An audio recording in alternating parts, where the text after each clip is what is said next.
To mark the March 1st movement, we take a look at where Seoul Tokyo relations are today. Kwon Soa looks into whether the pain from Japan's colonial rule and wartime atrocities remain, or if things are moving in a more positive direction.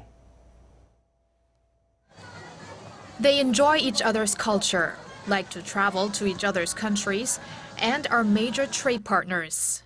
On the other side, historic and territorial disputes have been straining their relations for decades.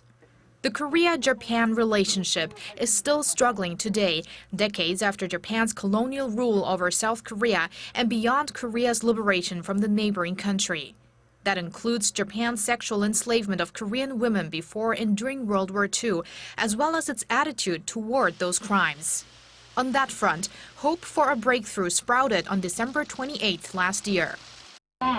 It's been 2 months now since South Korea and Japan's landmark agreement on the so-called comfort women issue. But then why are demonstrations here in front of the Japanese embassy in Seoul on that matter still being held every Wednesday? For one, many Korean citizens and victims, of which only 44 are alive today, do not accept the deal, saying it lacks sincerity. There needs to be an apology based on precise historical consciousness from Japan, not one of mere diplomatic expression. I feel there is a lot of ambiguity. However, the government said numerous times a renegotiation is not possible, but that it'll do its best with the remaining tasks, such as ensuring the transfer of the promised compensation of roughly $8.9 million from Japan through a South Korean foundation. The establishment of the foundation is an important part to the implementation of the deal. Working level talks with the Ministry of Gender, Equality and Family are in process.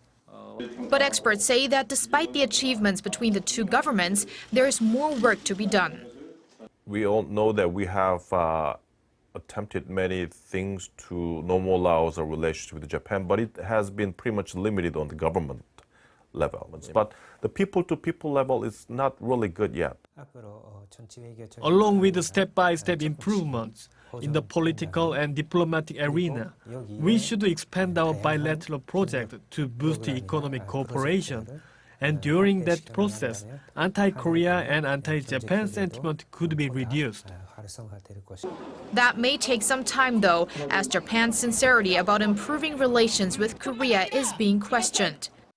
Even after the December 28th deal, Japan submitted a denial to the UN, saying there was no evidence that its military forcibly detained women, and continues to lay claim to Korea's easternmost Dokdo Island. Kwon Soa, Arirang News.